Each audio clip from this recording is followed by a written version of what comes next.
Why do I have to pay £2 for the putting green? That's a disgrace. Not fan of Rick Shields anymore. There it is. I'm really struggling.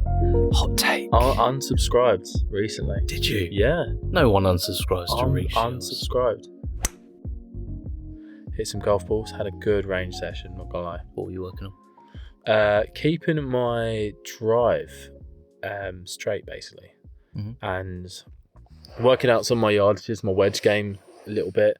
But my drive was the main thing I was trying to work on because I can't stop fading it. I know what I need to do, but I'm just restricting myself and trying to just put as much power as I can in. So I slowed down a little bit and just went tempo, and I found I was hitting it further, right, and straighter. Yeah, and it's now I've still fading it, but it's just a nice little cut. Okay, yeah. So it's a bit nicer. I do quite like it a lot. Because you were always a drawer of the golf ball more, though, weren't you? I was, and then I had a lesson and it kind of stopped it. But it's still, I feel like my natural shot is a fade. But then if I need to draw a ball, I can. Mm-hmm. But the stock shot is a little cut. Stock shot's cut. So I don't mind. I know if I aim a little bit left of the flag, it's gonna cut. It's gonna fade in. You don't find it overspins or anything like that? No, not at all, really. And especially, I went to, I don't know if you've seen the 9x9 on Instagram. These guys over in Chichester, and they gave me a really good fitting. They basically went through my bag and essentially told me every club in my bag was completely wrong for me, which was not ideal. But it was so insightful to see what my numbers really were, because they put me on like the GC quad, put everything they needed to, and gave me a Pro V1, and just really just said, right, hit some balls. Yeah. Let's take all the variables out. Exactly. And let's see where you're at. Exactly. It was so good to see, and I recommend anyone do that 100%, because it's just, you really get you're very aware of how it's not just your swing and how much a difference the clubs make. Because he kind of, the guy there, I can't remember his name now, set me up with this 7-iron, and I gained 15 yards and it went straight, and he just changed a couple things, and I was just shocked. And the best bit, it was a blade as well, so I was like, yes, I've just absolutely pure the blade. Yep. Love it, mate. Love it. Player irons. Can't help it but stripe it. I don't need forgiveness. No. Forgiveness for how close I'm going to get this to the pin. Can't help it. Can't help it. That's cool. So I'm coming from the point of view of I've never had a golf lesson in my life. Not one. Okay. How many golf lessons have you had, would you say? I've had 4, I think, or 3. But I'd recommend having one soon. Like, if you're first starting, definitely have a lesson. And to be fair, at any point in your game, I think definitely have a lesson, because having a professional there, being able to really assess your swing makes such a difference. And or if you're on the course and all you're doing is getting angry at your swing and chunking it everywhere, and you're not doing anything to fix it. And if you're practicing, you may not be practicing correctly. Mm-hmm. So going to see that pro can really help you break down your swing. And if you think, oh, I'm hitting it like this, and he goes, actually, no, that bit's fine. It's at the top of the swing, or on where your setup is, or your grip. Even for someone who's like a 10 to a 5 handicap, it could be the tiniest tweak that you're not even seeing because you think it's something else, and that changes everything. And these guys are like, they're trained to spot the bad points in your swing, so it's a no-brainer, really. So we were talking about, probably should introduce you, really. This is Kris. He's a good friend of mine. Ben's not here this week, but Kris has popped in. I've stepped on in. Step on over. And Kris is what are you now? I'm a 4 at the moment. I play a 4. Yeah. I love how that's just our complete being, isn't it? And what are you? I'm a 4. I'm a 4. Yeah, that's everyone knows exactly what you mean. Yes, just can't help but stripe it. And they're actually painting a picture of what you look like, and it's incredibly accurate. Yeah, right now. 100%. They've got it. They got it spot on. It's unbelievable. Well done. So yeah, you're a 4. You were at one point. What did you get down to? I got down to I think it was a 1.8, but I think it was literally for a week. Okay. And then I think I shot like an 89 or something. And that was the old handicap system? No, that was the new handicap system. Oh. So I didn't start until they just changed it. Mm-hmm. So I probably was technically I was a 2, really. So, but it's so tough to keep it down there. Yeah. You have to play so much and practice so much and to get down to scratch or anything. Ideally stick to your local course where you're a member and then just play it over and over and over and over and over again, and then go somewhere else and shoot a million. Exactly. And just say, well, today wasn't my day. Yeah, today is not your day, which seems to be happening quite a lot recently. Wasn't my day again today, but it will be. It will be. Yeah. So going back to what we were saying about coaching and going to get a lesson. Now, last podcast or the previous one, we were talking about. Now I come at it from quite a biased view of the fact I've never had one. Yeah, I'm an okay player. I'm all right. Decent. 12, 13. I think I'm 12.8 now, so I'm technically 13. And I know there's areas I can improve in. And without a shadow of a doubt, a coach getting a lesson could solve some of those things. 100%. Or at least point out where those things are. The debate that we were having were if you had a lesson, is it worth having that lesson if you can't put in the time afterwards to implement what they've asked you to work on? So it's that idea of they can tell you what it is, but you need to do it X amount of times for a certain period of time to really fix that into your game. And that was the sort of sticking point that we had. I think Ben was very much on the side of things of, I think it's still worthwhile. And I was coming at from the point of view of, I'm just not sure if it would end up. Last time I played was with you. Yeah. Which was 5 weeks ago? Yeah, I think so. I think that might have been the last time I was on a course as well, to be fair. Exactly, yeah. So if I'd have gone for a lesson in between then and then knew I wasn't going to play probably again for another 4 weeks, not even go to a range, I'm probably forgetting most of the things that guy said. Or if I'm not forgetting it, am I going to dump some good stuff? Yeah. That was the sort of point. What's your thoughts on that? Well, I think probably personally I would still get the lesson because he or whoever you get it with would give you some serious insight into your swing. And if you literally took notes, if you afterwards noted down a few points or a few drills that they give you, that if you don't play for, say, a month, 2 months, you can go, well, I remember this drill, that can get me back to where I need to be. I may not have the feel again, but that will come the more you play again. So if you do take a few months off, it's nice to have those set pieces essentially that you can take from. 100%. And I think you're only going to get that from like a PGA Pro or something, to be honest, because everyone sees all these advice on TikTok and everything or Instagram, and it is really helpful. But to get someone to look at your personal swing, because there's no right way to swing a club, because everyone would then swing it exactly the same. Yeah. And look at the difference. If you take Rory McIlroy and Scotty Scheffler, they swing it completely different. In fact, Rory, you would think that's a much better swing, but the stats show Scotty Scheffler's hitting the ball way better. Yeah. So everyone swings it completely different. So to have someone who can tweak your own personal swing makes such a difference, no matter what your ability is. Yeah. Well, everyone's physical makeup's completely different. I think in our friendship group, you literally have got the most diverse selection of swings. Yep, shout out Phil for that. Yeah. Yeah. How did you describe it again? Just I've already apologised to him for how I described it. I can remember. The worst swing in golf. No, I can't have been that cruel to him. Surely not. I'm Before sure I he'd said hello even- first. Yeah.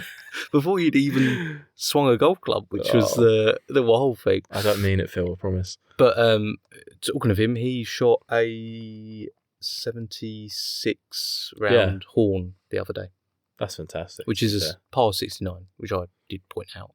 But even so, he's the first of sort of that group of us that golf from that way that's broke 80. So I was like, well, it's still a huge success. Exactly. I mean, sort of did it a pitch and putt. But what I will say about know, Phil's game, which is also another piece of advice that I would give to anyone, is his short game is actually pretty good. And if you go and watch the pros, they will get up and down from pretty much anywhere. So if you can have a terrible like tee game, or like, if you're in the middle of the fairway, you're not necessarily guaranteed to hit the green. But if you can get up and down from anywhere and your putting's amazing, then you're gonna shoot good scores. Yeah, his putting's always been very good. It's so good. Very just consistent. Yeah. I wouldn't say he's a great. He doesn't like one putt a ton, but he generally will go an entire round with maybe only. I was surprised to see Phil free putt. 100%. In my opinion, he putts better than him. If I had his putting, I would be a scratch golfer, in my opinion. Yeah. But sadly, I don't. And I'm going around with 38, 39 putts at the moment. It's a joke. So the other thing about Kris that I'll clue the listeners in, you run an Instagram page? I do, yeah. So KSB Golf, give us a follow. You'll see some occasional stingers, because I'm absolutely obsessed When he with says this. occasional, I would every say post. every single post is a stinger. He doesn't even care if you can see the ball flight or not. He just wants you to see that club descending.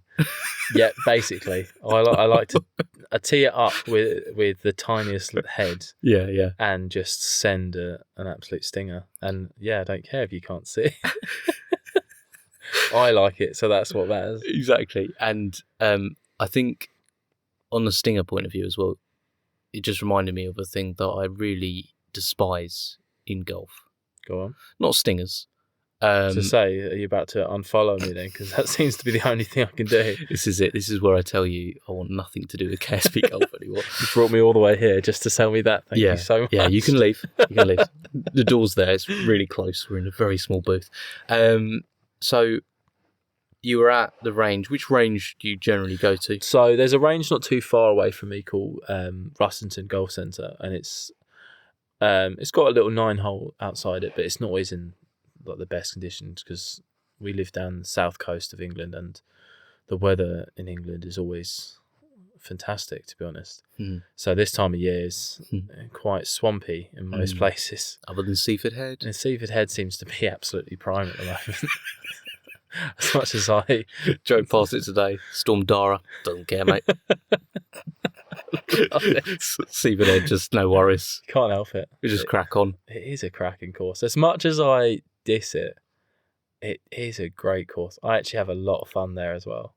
It's a good track, and it's never that busy. No, either, because you've got Seaford Bladstone. But I've spoken so much about Seaford Head. Everyone's we're sick of hearing about it. Yet we can't stop coming and playing it. That's the trick of a decent course. What was it?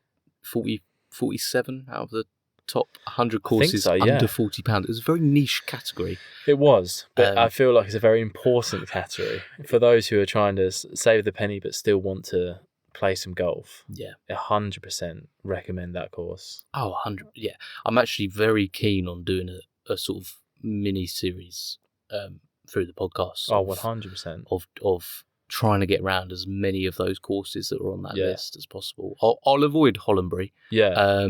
I can't stand Hollandbury.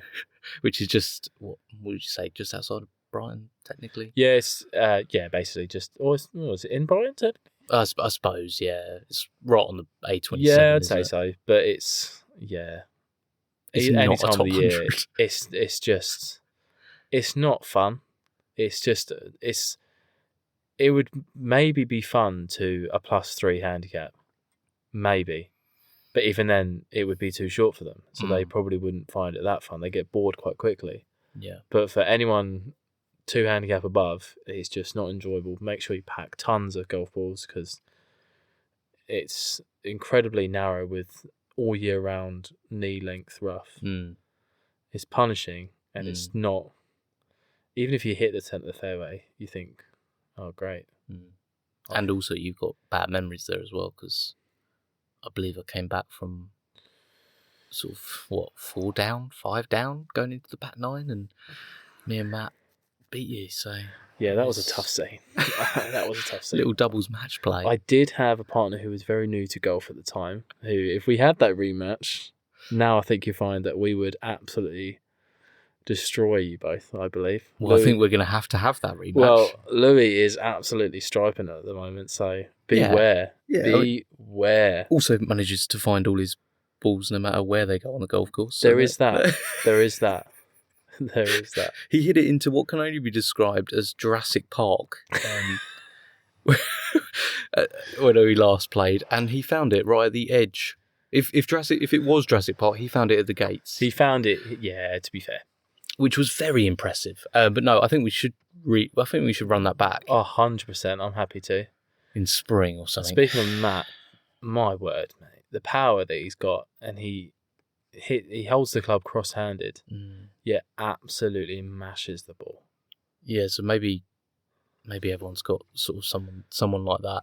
That's like it couldn't be further from the way you're taught to grip a club. Yeah. It's quite literally the opposite. Yeah. He goes, what? Right hand up, right hand high, left hand low. Yeah. Left hand as a low, right-handed as a right-handed golfer. And yet still managed to find the club face consistently. What swing speed would you say he's got? I think we mentioned it because I know that he got 176 ball speed. I saw him get that, which for your average amateur who doesn't play 15, 16 handicap, 100%. Yeah, he shot 83 or 86, one of the two round Seaford Heads. Yeah, I think he shot 86, 86 or 87, something like that. One of the two, yeah. He's probably like a 15. Yeah, I would say so. Yeah. You're on your best day now, isn't it? And he's sort of. Sorry, Matt. Sorry, Matt. We love you, really. No, I think Matt would give me a good.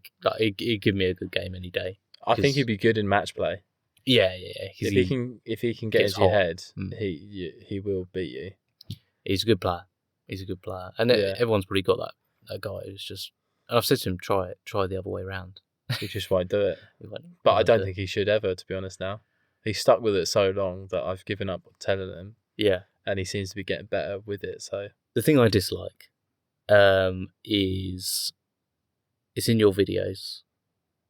Go on. But it's nothing to do with you. Beautiful.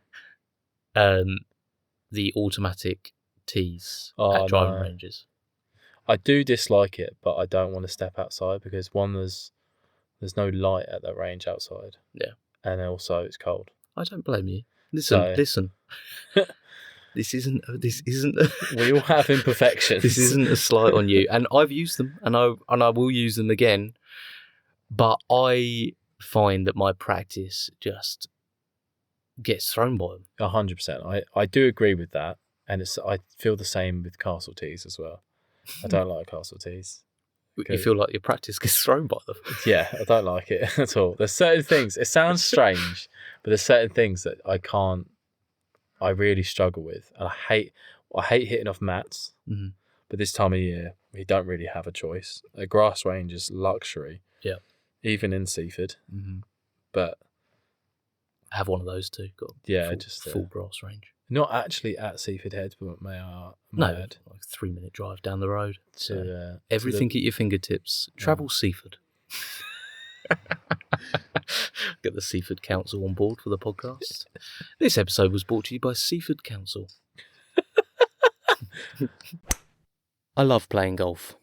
But you know what I don't like? Playing golf uncomfortably? Well, look no further. Club 36 Collective have got you sorted. Their golf gear is super comfortable, non-restrictive, and you know what? Just cozy. I'm wearing the hoodie right now, and my wife would class this as a cozy hoodie. So that shows you they've done their job. Go out, get Club 36 Collective gear today. www.club36golf.com. You still have time to sign up for their priority access. Enter your email address on the website now, and on launch day for 24 hours, you will get 30% off. That's right, you heard right, 30%. You can work that out really easy. You just find 10%, you times it by 3. Say something is 50 quid on club36golf.com. You take £5, you times it by 3, that's £15. You take the £15 off of the 50, and suddenly that £50 quality item of clothing is now £35. So go, get your gear now, club36golf.com, sign up, get the early access deal. After that, you can use the code BirDie10 and that will get you 10% off. club36golf.com. So I don't like those very much, because I find, and I guess this is a tip to new golfers. If you go to a driving range, and if you're just going to play golf and it's fun, then do what you like. Like most places now are pretty accommodating. I think in Burgess Hill, very accommodating for new golfers. Yeah, 100%. Hire clubs, go and try it, have fun, do what you like. Use the automatic tees. Definitely. But if you go into a golf course, you're not going to have that. So I think if you are able to practice with normal tees, able to practice off grass, definitely do it. Because it's the process of golf. 100%, yeah. It's doing the same thing over and over again, which for a lot of people is a big put off when it comes to golf. 100%. Because they're like, oh, I like to try different things and I'm not that bothered and I don't like to overthink it and all this. Yeah. But I think the general golfer that wants to improve recognises that it's a process. Yeah. And I think one of the tips you gave me when we played previously was you need to have a process every time. Yeah, a good pre-shot, and I'm guilty of this because I just get up there and whack it half the time and think, why have I not hit it correctly? It's a good pre-shot routine, definitely. Yeah. Again, if you watch the pros, they'll do that before. They'll have a whole routine. Sometimes they'll do like a weird practice swing, but they'll do it every single time. Yeah. Or if you look at Billy Horschel, for instance, he has a pre-shot routine for his putting. Do you know what I mean? But these guys are the best for a reason. Yeah. So every little thing that can help, take it. Why not? Give it a try. If it doesn't work, what's the worst that can happen?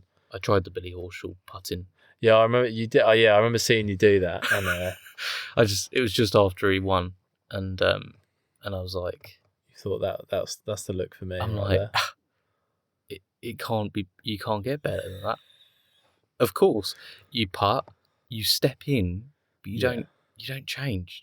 You step in, right foot slightly ahead of left. Yeah. Was it left foot slightly ahead of right? Maybe that's where I was going wrong. There you go. No. And then just my toes are sticking the wrong way. See the putt, make the putt. Exactly. But what I ended up doing was being quite unbalanced. Yeah. And topping it because I couldn't find my low point with the putter, and probably having my worst putting round. Ever. So I've gone away from the Horschel. Yeah, I'm not surprised now. Because it turns out he hasn't solved putting. He just had a good week. I'm on a carnivore diet at the moment. Oh, let me know how you get on with it. It's carnivore and fruit. Me and Chloe have been thinking about that. Because I don't want to have no fibre. So I think the fruit backed up for days balances it up. Yeah. And I was just trying to think what's the most natural way of consuming food. Yeah. And it would have been, meat, ideally, protein, everything like that, and then fruit, that sort of idea. So I've been doing it 3 days now. Yeah. So I haven't had any carbs 3 days. Very early days. Yeah. Day 2's tough. Yeah. Because you start looking at everything. I did keto for 3 weeks. Oh, wow. So And I felt really ill. Yeah. I got to the 3rd week and I felt so ill. I had that, was it called the keto cold or something? Keto flu. Oh, I felt so rough. It was the worst. Thing is that I was like, I'd get to McDonald's for a drive-through because I'm like, I need to eat. I've forgotten to bring lunch ready to work. Mm-hmm. What can I have? Oh, I'll go Mackey's. Oh, I can't eat anything at Mackey's. I was like, I'm going to have a burger with no bun. And you realise that all the flavour of McDonald's is in the bun. Mm-hmm. Their meat is trash. Mm. It is awful. It's just pure sugar. Mm. That's what we're all just Horrible. addicted to, and we can't. Sometimes you just need it. Thanks, man. Yeah, so I'm trying it anyway. My idea is to be like 90%, Right. and then still be balanced. Like when I go out for a meal or go and play golf. Like still, we need to get out. Meal deal. Yes, we should get out and play some golf. 100%. I'm just getting motivated this time of the year. No. We should probably address the fact that we should really be like sort of mortal enemies in many ways. Well, it's a Rodway. Yeah. So, for those who don't know, we're going on a trip to Rodway Golf Course. Is it? I want to say Gloucester. Rodway Hill. Rodway Hill In Gloucester. Big shout out Rodway Hill. So we're going on a golf trip there for a couple of days, and we've Dubs has decided to make it into teams, and I quite like this idea. It's kind of got a Ryder Cup vibe to it.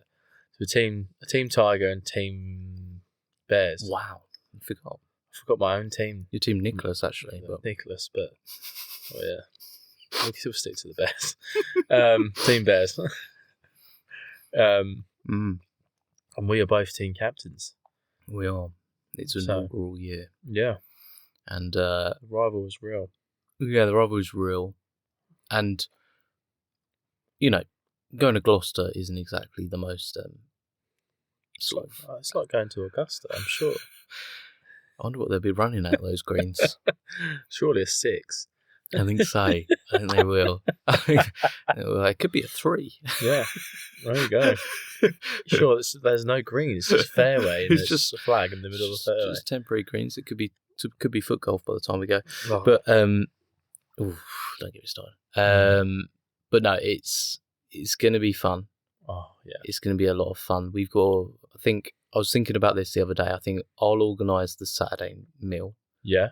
You organise the Friday meal. Oh. I think that's a fair trade-off. I think the Friday is the longest day for most people, so they'd probably be quite happy with like a chilled one. Yeah. Take out something like that. But I'll just leave Friday night to you. Well, we've got those. And Saturday night will be way better. Yeah, Saturday will be way better. Well, I said I was going to an absolute stonk of an idea, but I might just save it now as a surprise. Oh no, what I was thinking is possibly getting because we've got all those what are they called, the little huts that we're staying in. Yeah, the little ecopods. The ecopods, and there's a little patio outside each one, isn't there? So I thought if we can get all together outside one, bring a pizza oven. Yep. Maybe just have pizzas. What about the toppings? What about the toppings, though? What about the toppings? Where are they going to go? Where are the toppings going to go? We don't have a fridge. Sorry. To clue everyone in, I've already had this discussion with Kris, and he's winding me up the fact that he's saying it again. Because where are the toppings? So bring your own toppings. There is no... Bring your own toppings. There is no fridge. There's no fridge anywhere other than in the clubhouse, and they're not going to let us put our toppings in there. Now... We'll make it work. If you're going to have to drive out and go and get toppings... You may as well go get takeaway. This is my point. Hey, it's your Friday. I thought it would be an adventure. If you want to ruin it for everyone... If you want to ruin the adventure and just think, you know what, let's get a Domino's. If you want to ruin it for everyone and have fine. Kind of warm salami, then I'll leave that to you. Well, it's going to be warm if you cook it anyway, isn't it? Well, that's also true. If you burn it enough, there won't be bacteria left, I guess. But There you go. So, yeah. Anyway, that's the first of many arguments that will be coming. Bring on Rodway. Bring on Rodway. Let's see if you can get to a single-figure handicap by then. Oh, it's hurtful, isn't it? Let's see if you can maintain yours. Oh, absolutely not. I plan on becoming a 10 handicap by then.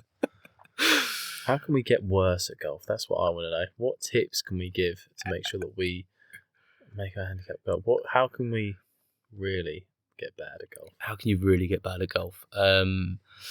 Bring in the slice to Watch loads of Rick Shields. Rock. Oh, you know what? And his getting better at golf. Hot take right now. Not fan of Rick Shields anymore. There it is. I'm really struggling. Hot take. I unsubscribed recently. Did you? Yeah. No one unsubscribes to Rick Shields. Unsubscribed. You're not going to beat the system. He just irritates me though. I'm just... Keep doing what you're doing, Rick. Go for it, mate. But it's not for me anymore. What about BirDie Sauce? Oh, I couldn't say. I tell you what. When I saw the BirDie Sauce merch, I thought, you know what? I'm out. Have you ever heard anyone on the golf course say BirDie Sauce after they get a birdie? No. But have you ever seen Only someone do the BirDie dance from contractually Tubes? paid? Yeah, I'm not a big fan of them either. What? No. Right now, I don't know about this now. No. I like Jimmy Bullard. It'd be such a laugh on the course. I'd love to have a game with them. I'd love to have a match against them, to be honest. You keep asking him. And he he hasn't replied. The amount of DMs. If he finally looks, He's ghosted I'm going to you. look like the biggest stalker ever. I see it every now and again. Come on, Jimmy. Give me a match. And I Jimmy, think, please. not today, Kris. Just one match, please, Jimmy. It's a Sunday, Kris. Let it go. Jimmy's not going to give you a match. Oh, no, it's not good. But, you know. The day I meet him and he goes, "You're the guy who keeps DMing me." Yeah, he's like, oh. Stop messaging me. My assistant who runs my account I'll most likely cry. is really annoyed by you. Yeah. That'll be his actual words. Ugh. But no, I just think Tubes and Andrew would add absolutely nothing to the YouTube space of golf. That's an outrageous take. It's true. I disagree greatly with that. That's 100% true. I tell you who is good, and they've just done Tubes and Andrew just done a couple of videos with them. It's the I want to say the Par 3 lads. Not Four Brothers. Not Four Brothers. I've kind of gone off a bit of Four Brothers just because It's never on them. that's true. Although no, I did meet them actually at the Wentworth PJ, and they were really funny and actually really nice to talk to. That's the thing. I think sometimes, I'm being obviously facetious. Like, they're fine. They're not what I choose to watch on YouTube. No. But there's a market for it. 100%. And fair play to them. They've filled that spot. Yeah. And I have to say, their Instagram and TikTok one, it is funny, and I will sit there and go through it for about half an hour, just watching it. Well, that's it. They've done it then, haven't they? Yeah, they've done a good job. But, yeah, I will say the Par 3 guys, they're Okay. pretty good. If you check them out on YouTube and Instagram, Mhm. they are a good laugh. But if you don't like Tubes and Ange, you're probably not going to like them either, to be fair. No, I can't stand the BirDie dance. I love the BirDie dance. Yeah, but it's funny Or that guys the eagle gallop. It's hilarious that both Tubes and Ange, who both probably only see 2 birdies a year. That's why they play scrambles all the time. Well, that's a disgrace It's a as win, well. It's a win-win. They're just having fun. It's too many scrambles. Why are you trying to stop their fun on the course? I'm not. Just, I guess, don't come into my algorithm. That's what I'm going to ask them. And that's hard for me to say, algorithm. Algorithm. But, no. For me, like, there's just the YouTube space now, there's too many scrambles. I love a Everything's scramble, a though. scramble now. The trouble is, I love playing a scramble, but I don't like playing it if I've had to pay my green fee. If I'm a member somewhere, I'll play a scramble all day. Absolutely fine. Well, that's what's winding me up. But- I'm going to golf days now, and like you get there and they go, "Oh, what are we going to do today then?" I'm going to play my own ball and take this very seriously. So would you say you're very much? I go there and I care about my score. I want to shoot a good score. Yeah, I play so little That you just want it. I want to enjoy. improve at golf, and the only way I can do that accurately is by seeing my score. Yeah. Now, that's my way of having fun as well. Like, that is fun to me, and I'm not. Hopefully you agree. I'm not a horrible person to spend time with on the course because I'm taking it so seriously. And No, you're lovely. maybe I need to address this and start playing some more scrambles. You're great fun on the course, mate. Thanks for having me on. Doors there. No, but I enjoy my golf, and I don't get to play a lot. So when I go, I would view it as a bit of a waste. Like you said, if you've paid the green fee to then be playing the best ball, basically scramble, whatever. I just find it tough now. A weekend of golf where you're going to be playing the same course 6 times, bring on all the different forms of playing it, because playing it 6 times, playing your own ball was pretty boring after That's the first a lot couple. of golf to play. That is a lot of golf. Exactly. And we're not pros. Exactly. We're not training for this. And the team element, and you know, you haven't got that feeling of, but this is going to be over in 4 hours. No. And you don't get to the 17th and think, oh, I've just found my swing. Why is it all over? Something's just clicked. Yeah. Oh, that's how I hit my driver again. Now I remember. Yeah. It's always great, isn't it? But like, so everyone now asking if you want to play a scramble this, scramble that. I don't know, maybe I'm being a bit sort of grumpy about it really, but it just sort of winds me up a little bit. I just don't ask me. Like unless we've decided. Well, I was about to ask you, what is your biggest pet peeve on the golf course that you see? Pet peeve that people do, but it seems like I may have struck the chord already. Yeah. No, there's a bigger one. Go on. Someone who doesn't give gimmies. Oh, right. No. Someone who doesn't give gimmies. Which seems sort of counter to not liking about scrambles, though, doesn't it? Like, that seems like I'm being sort of really hypocritical by going, yeah, but gimmies are okay. It's like, well, technically it should be ball in hole. Ball in hole. If you truly care about your score and you want to get better, it should be ball in hole every single time. He's picking it up from 6 feet. Don't listen to him. Oh, yeah.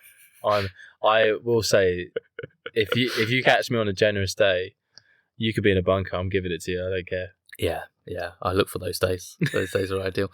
But no, I just think, like you said, amateur golf, and I think gimmies are go hand in hand with what golf is, which is a gentlemanly sport. Yes or no? If you really want to beat your playing partner, then I don't think you should have gimmies. But I think you should state, and I'm guilty of this, I don't say at the beginning of the game, oh, we're doing gimmies today, or it's ball and hole. I think I definitely need to say that more. Mm-hmm. To state what we're playing at the beginning. Okay. Because we play courses where we say, out of bounds everything, we're going to play it as hazards, just to speed up play. And this makes golf much easier. Yep. But if we say from the beginning, no gimmies today, then you know where you're at. Yeah. So you think, oh, he doesn't give it to me. I'm like, we said at the beginning, no gimmies. So what are you doing when it comes to match play at Rodway? When it's going to be most likely it'll probably be me v you on the Sunday. No gimmies. No gimmies. Well, match play is a bit different. Have you seen your playing? Exactly. I need all the help I can get. Then I need all the help. I've just bought a new Spider 4 weeks ago. I haven't yet to use it because there's been such bad weather. I'm like, I just want to know if I can putt again. But has a new club helped me putt? I don't know. The whole time it stays in its head cover, it could be the greatest purchase you've ever made. So far, it's 100% success because it's putted 0 at the moment. But the moment you hit your first 3 putt with it, oh, it's going in the river. It's just the illusion is shattered straight away. So it's a tough call. Tough call. What's yours? What's your biggest pet peeve? My biggest pet peeve is slow play from the group in front of me. If I'm playing with a slow player, I can kind of cope with it, unless they're ridiculous. But if the group in front are slow, I really struggle because I'm not a slow player in the slightest. I like to just crack on, hit the ball, get on with it. Yeah. But if you got people out here playing off 28 doing aim point for a 5-footer, you need to leave, mate. You need to leave. Holding up the fingers afterwards. It's a 2, I think. It's like a 2. Doing the Bryson, sort of pacing it out. Gracious. It's a 14-foot uphill, so playing 18. So that's the wind might take it a little bit. The grain is growing that way. Oh no, the grass has been cut this way. The whole no. So I need to swing just to the back of my right foot. The first part of my ingrown toenail, and then I'll put it through. Just do what I did. Just Billy Horschel it, and you'll be fine. Because it worked out so well. C putt, hit putt, 7 putt. There was that at that time with Spieth was doing the whole just look at the hole. What's your putting? Don't look at the ball. But I think he stopped that now as well. Yeah, well, I think he probably had. But I think there's something to that. deal. To be fair, I do think there's something to that because if you throw a ball, you're not looking at the ball, are you? No, but there's a common thought on that of the fact that that's not what golf is. Because fair enough. If you're throwing a ball, it's in motion. Yeah. Whereas you're hitting a stationary ball with a piece of equipment. So you're literally, the way you deliver that is key to how it rolls.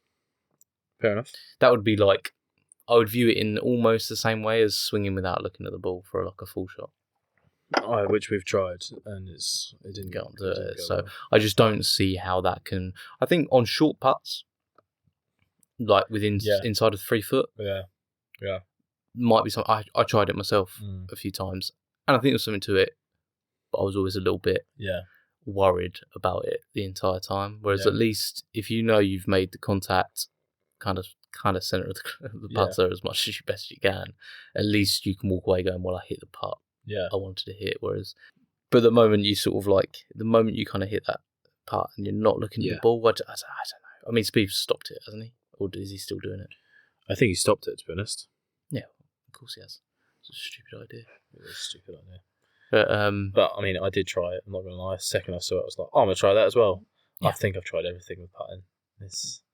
It's left hand low to claw grip to. What's the new one? What's the new Scotty one? It's the saw, isn't it? Saw grip. Is it saw? I thought he's just pencil. I think they're calling it saw. Oh, goodness gracious. They found a new name for it. A new name? The Scheffler saw. I don't know how I feel about that at all. He's putting well with it. He did win by 6 or something. He literally ran away with it. Great. The best ball striker in the world can putt as well. Made every putt inside of 10 foot. That's stupid. On his final round. That is ridiculous.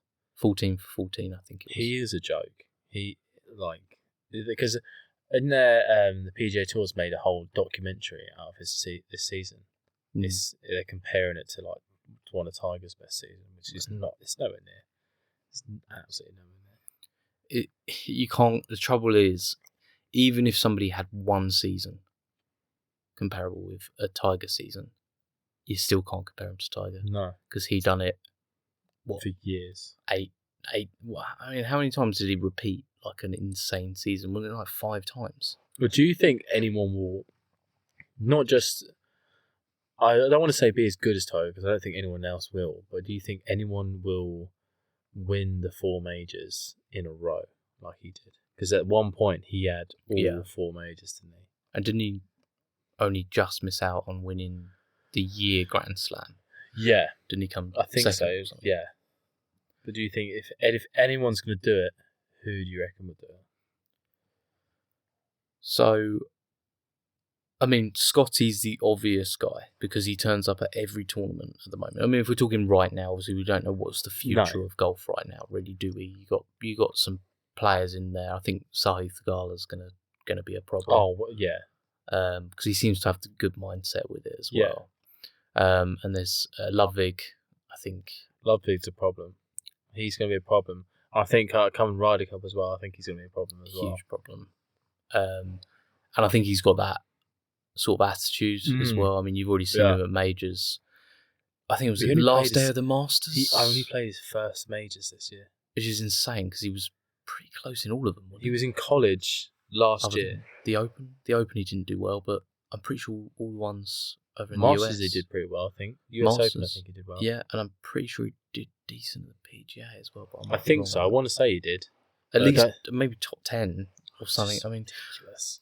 But him in the last day of the Masters, I thought what was really telling about him is he was just enjoying it. Yeah. He wasn't smiling on his face the whole time. It wasn't really expected to be there. He was in the last 2 groups, I think. And when it went wrong, I think he went in the water on 16. I think so, yeah. Which a lot of people did. But he just smiled. He looked at his caddy, he laughed, and then just got on. I'm playing the Masters. This is mental. So Ludwig's going to be a problem. I've got this.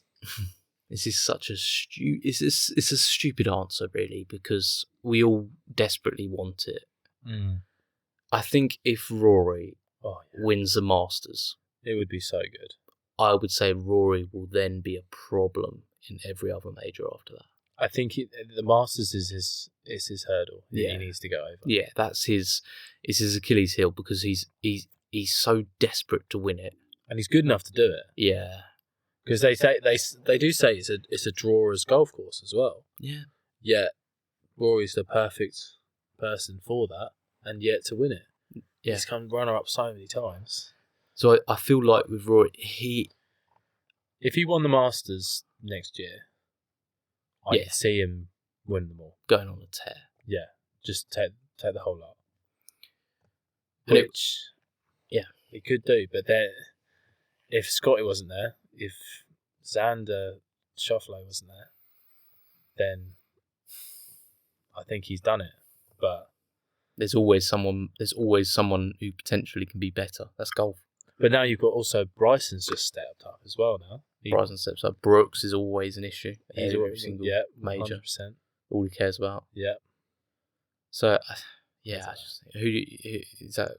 I probably agree with that, to be honest. 100%. I would agree with it. I think if anyone's going to do it, it's going to be Rory or Scotty.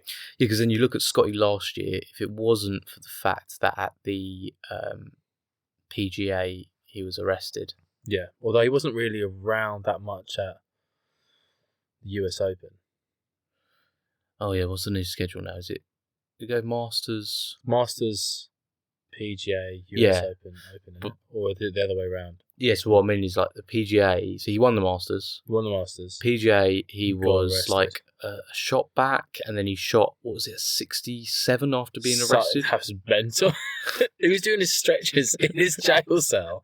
That's ridiculous. And then shot like a 75 or a 76. Yeah, he kind of, I mean, you didn't have his caddy. No.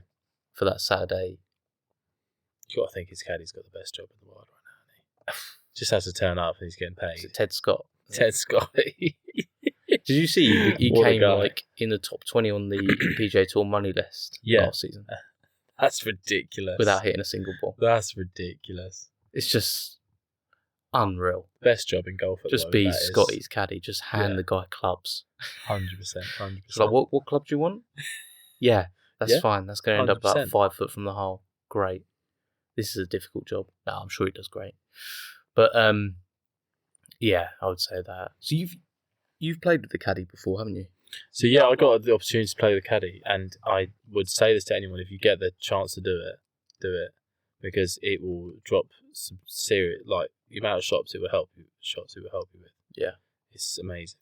Would you say it's from like committing to a shot? It's easier to commit to a shot with a caddy. Yeah, because it's not.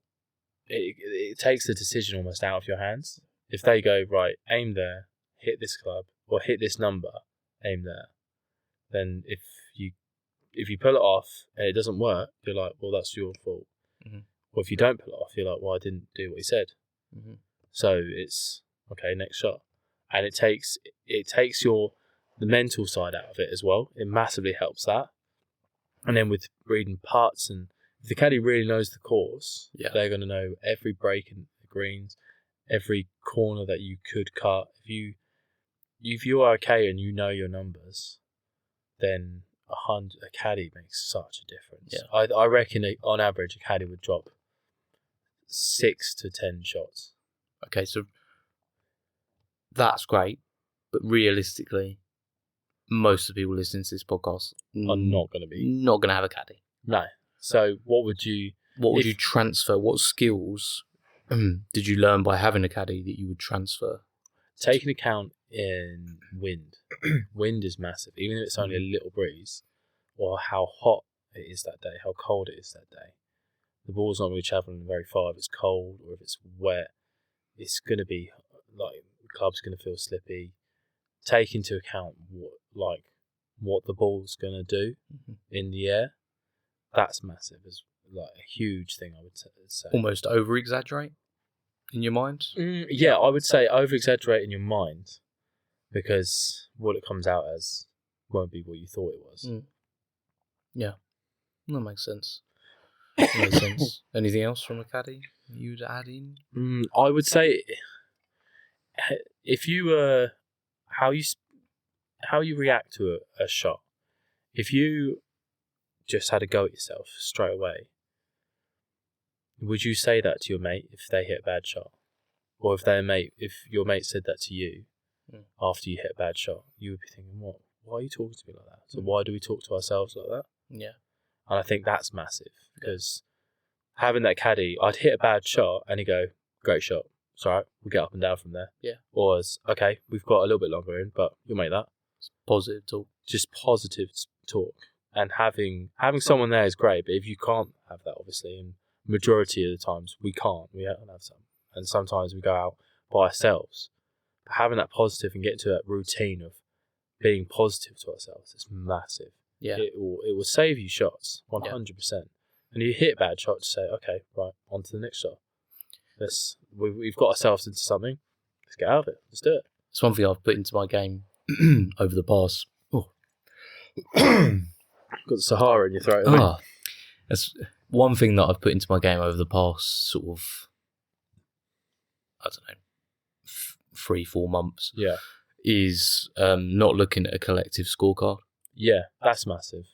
Just it helps. I've got Apple Watch, so I just input. Not to brag. Not to brag. Someone's doing well. Not to brag. It's a second-hand Apple Watch that I was gifted,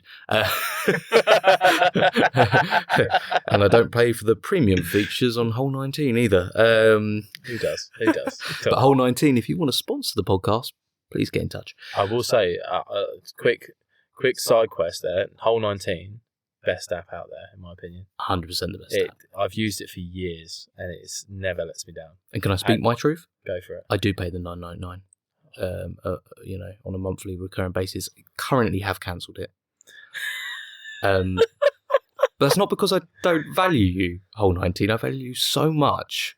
Just cost of living crisis at the moment. It's a treat when I re-sign back up when I know I'm going to play. You save it for a nice course that you want to play well at. So you think, if I'm going to play well, then I need the premium. Yeah. I don't appreciate the notifications from Hole 19, to be honest. No. Like, why did you stop? Why are you doing this to us? You know? Yeah.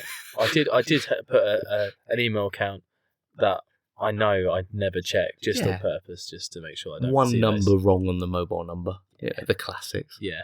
But it also just Hole 19. Fantastic. Please reach out to me. But yeah, having it on the Apple Watch really helps because it doesn't show your collective. No. So it's just like enter, move on to the next. 100%. It's just like forget. Like even even if you're hitting like eagles, which I've done twice this year, and I just forget about it. Do you know what I mean? I just forget about it. I move on. I don't want to. Chris, please don't talk about my Eagles. I don't want to talk about them. No, I don't want to talk how about many Eagles we've had. No, because I don't pick it up from 7 or 8 foot, so it's just sort of like a. It's a balancing act,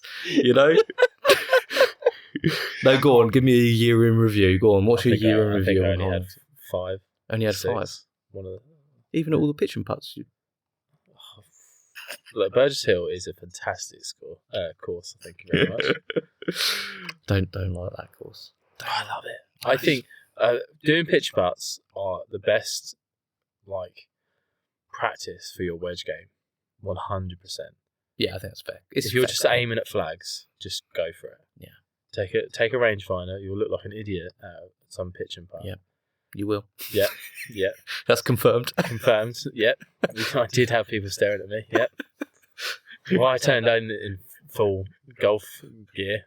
They were like, "Okay, sir, right." You look very nice. Yep.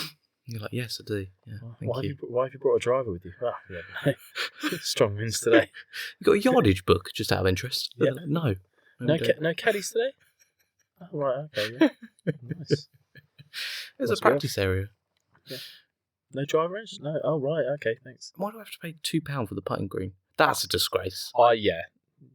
I don't agree with that in the slightest. Burgess Hill, sort it out. £2 for a... Two. It's quite expensive. The range is expensive What enough. annoyed me even more is I watched someone go on it, and someone came out and said, "Have you paid for No. this?" and kicked him off it. Grow up. There's That's what 4 I say. holes on the potting green. Let him have a putt if he wants to have a putt. He's not destroying it. To the staff of Burgess Hill Sort Driving it Centre, out. grow up. Grow up, guys. No, we do love you, Burgess Hill, but just sort that bit out. It's okay. Yeah, I pop there sometimes after work and stuff, and it's fine. But yeah, I guess. We put out some questions? We did. And we have some good questions. One question I thought would be great to start with. Please.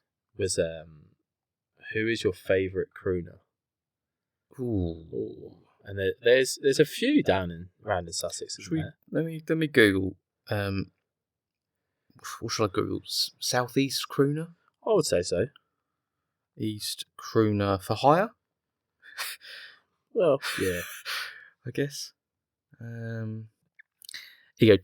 Tribute acts for hire in the southeast. Yeah, that's probably the best description of I would say. Yeah, what a crooner would be. Yeah, because I always say a crooner is a bit like sometimes now, especially when they do like Michael Bublé. Yeah, they're sort of like they're doing impressions of impressionists, which is embarrassing, isn't it, in some ways? Oh, there we go. You got some. I got a nice list here. Go on, roll off some of those names. You got Kris Weeks. He seems lovely. Oh, that's good, but I've heard it takes days for him to respond. Yeah. Get it? Yeah. Weeks. Anyway, got the Mini Big Band. That sounds fantastic. 10-piece jazz and swing band. Oh, that sounds such good. a confusing name as well, because when it said mini and then it says big, I don't know what to expect now. Yeah. So that's fun. Go on. Then you got Tom Fitzpatrick. Yeah, moving on. Oceans 3. Oceans 3. They look brilliant. Oceans 3. Okay. They're based in Aberdeen, so it's not quite the south, is it? But I'm sure they'd be willing to travel. So out of those 4, which one would you like to give your endorsement to? I would say Kris Weeks. Kris Weeks. To be honest, Kris Weeks. Yeah. Have a great week, bud. Have a great week. And if Yeah. weeks bleed into months, months into years. Yeah. And that's life. So, especially if you were a young crooner at one point. Yeah. And a then, teenage crooner, and then some might say. Weeks turn into months, turn into years, and then before you know it, you're just a middle-aged crooner. Yeah. So that's a good question. Well, I'll tell you what, I'll run off one of mine now. Yeah, go for it. Yep. Oh, actually, I've got it. So it was it's what I'm proud of from the audience. Just a very golf-heavy question. Go on. And that was Pepsi or Coke? I'm a Coke Zero guy. Yeah, surprisingly. So you don't enjoy? I'll drink it, beverages. but if I choose it, I'm going Coke Zero all day. Coke Zero. Coke Zero. Okay. Yeah. Coke, if you would like to sponsor the podcast, that's absolutely fine. Please get in touch. Yeah, and if you do, I want like the proper Coca-Cola. Full fat. The Mexican Coca-Cola. Oh my goodness, the thing that stings your tongue. Yeah, that's like spicy. I like Coca-Cola in a bottle, glass bottle. Yeah, that's the best one. You say that, and I'm not even joking. I'm not even. Yeah, you did. To be fair, I'm even pointing. Yeah, right now. It's very aggressive in the booth. It is slightly aggressive, but I will say my family's Scottish. Yeah, and we always used to have iron brew in a glass bottle. Mm-hmm. And it's the best way to have iron brew. And shout out to Scotland here. They only get it in Scotland. You never get it. I've never had an iron brew in a glass bottle. It tastes different. I'm telling you now. I can 100% believe you. Different. The microplastics aren't in it. That's the first thing. There you go. Big issue. Microplastics. Massive issue. I did have one more question. Oh. This one was actually from my wife. Go on. And I think I kind of answered it for her, but I'd be interested if you've got any more. Why is it called a T? I don't know. So I said the shape of it. I mean, it makes sense, but I've never questioned it. I've just thought, oh, that's the name of it. I'll tell you what, let's get ChatGPT involved. Go for it. All right, there we go. I'm going to ask ChatGPT. Let's get AI going. There we go. Ready? Why is it called a T in golf?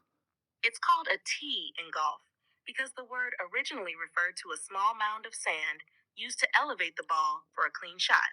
The term comes from the Scottish word tiaz, meaning to raise. Over time, wooden or plastic pegs replaced sand, but the name stuck. There Thank you. go. That's really good. I like that. So it comes from a That was great. Fun fact of the day. a tiaz, Tiaz. which because you're teeing it Yeah. up, I guess, and I a guess little bit of sand. I mean, it makes sense. Because they used to play where if your ball ended up in front of the other person's ball on the green, you had to hit it over it to get it in the hole, or you knock it out of the way. That's ridiculous. That's a different sport, isn't it? I think they should bring that back, personally. Have you ever seen the old footage of the guys when they've won? When everyone's jumping. That's ridiculous. Because they used to try and grab the ball that won. You imagine someone just putting their hand straight in and someone else has taken them out. Oh. Snapped wrist straight away. It was insane. I don't know which one it was. Was it like old Tom Morris or something? There was Something like footage that, of. I don't know if there is footage of old. Is there footage of old Tom Morris? I think so. Was it him where he literally makes the putt? Literally, as the last revolution goes in the hole, people just run in and just grab it. And he's just there. Whoever it was, I remember seeing the footage, and he's just walking off casually or shaking the other guy's hand. Meanwhile, there's a whole bundle straight away. Is it sped up, that old footage? Because because was everyone faster back then? Maybe a bit both, I reckon. Everyone's got pace on them.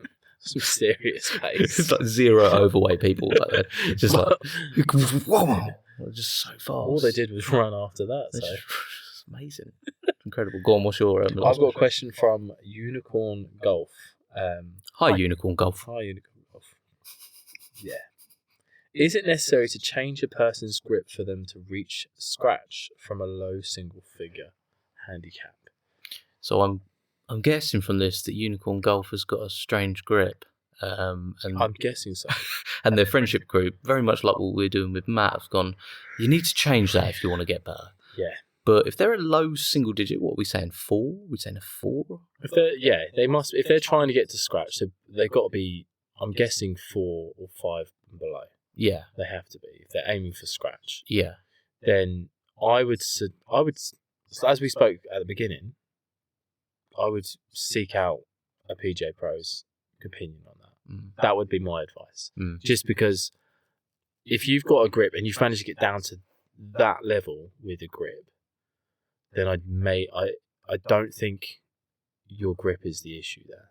I think it could be course management, could be a short game, could be something's not quite right with your clubs. Have you got fitted?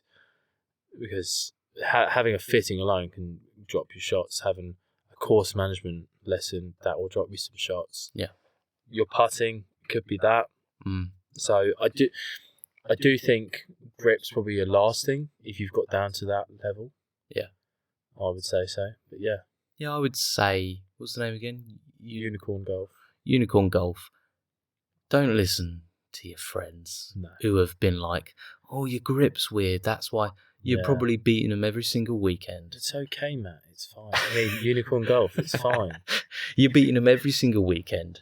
You're clearly a great ball striker. Like, you don't get down to a 4, 3 handicap or whatever you might be. Yeah. By not being a player. You're 100%. You are a player. You are a ball striker. And what I may add quickly as well, Unicorn Golf, your golf bags do look good, decent. Oh, they do golf bags? They do some golf bags. Well, that's what it looks like on their Instagram. Okay. And I quite like their logo. It does look decent, I will say. We're falling like leather, we're falling like synthetic. Yeah. Yeah, nice. It's nice. I do like a leather bag of some sort. Yeah, a good golf bag. A good decent golf bag. Yes. I like tour bags. Yeah. But they're so impractical for an amateur. They are. To be fair, they look impractical for the professionals. Yeah. Why don't... But they just look cool. Well, yeah, I guess. But there's enough bags around now that carry bags that have like plenty of pockets. Oh, 100%. So and plenty of space to put your sponsors and stuff on. Why don't pros make their caddies' life a little bit easier? I would love to know that. It's got to be a look thing, hasn't it? There can't be a ruling on it. I'd love to speak to a pro and find out, to be honest, and say what's the deal with that? Why has everyone out there got the same tour bag? Why? I saw a golf bag the other day. You might have seen it. Rucksack. Yeah, I saw that. I don't know how I feel about it. I think it's great because I think I saw the guy who was riding a bike with it, wasn't he? Yeah. And I think that's very practical. But when you get to the course, You're just wearing it like a rucksack. yeah, but if you're going to pick that up constantly, So we have to do with the other bag. yeah, I suppose actually.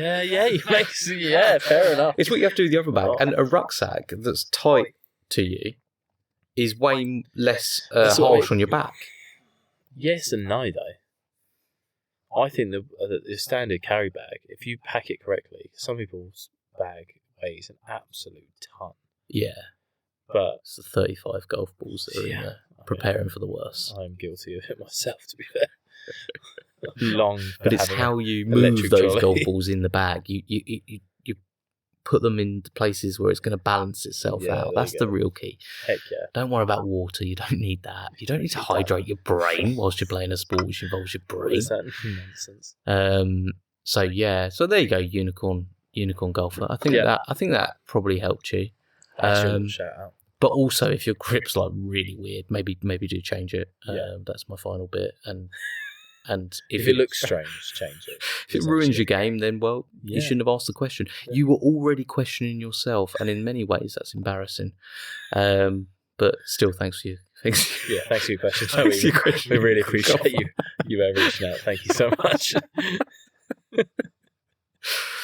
Well, it's been a pleasure It's having been you, lovely. Kris. Thanks for having me on. No, thank you for coming over and doing this. It's very, very kind of you. You don't live close by. No, but it's all right. McDonald's is on the way home, so we'll be going there. Well, there are other fast food drive-thrus that are available, Yeah. but not open all the time. No, So that's not where. on the way home from Secret. But it's been a pleasure, mate. You got anything to plug? Just give me a follow on Instagram at KSB Golf, and yeah, that's about it really. That's the only thing I've got at the moment. Yeah, and I should really use you, really, because you've got more followers than I do. So, Yeah. Well, anyone who follows me, make sure you follow BirDie Golf Club podcast. Exactly, yeah. You'll find us there. And yeah, when are you playing next? I'm hoping to play Friday if I can get all my work done, but it's still up in the air whether I can because I've got to pay those bills, and they need to come first. Otherwise, the boss won't be quite happy. Of course, mate. Well, if you play on Friday, go out there and get some birdies. Heck yeah.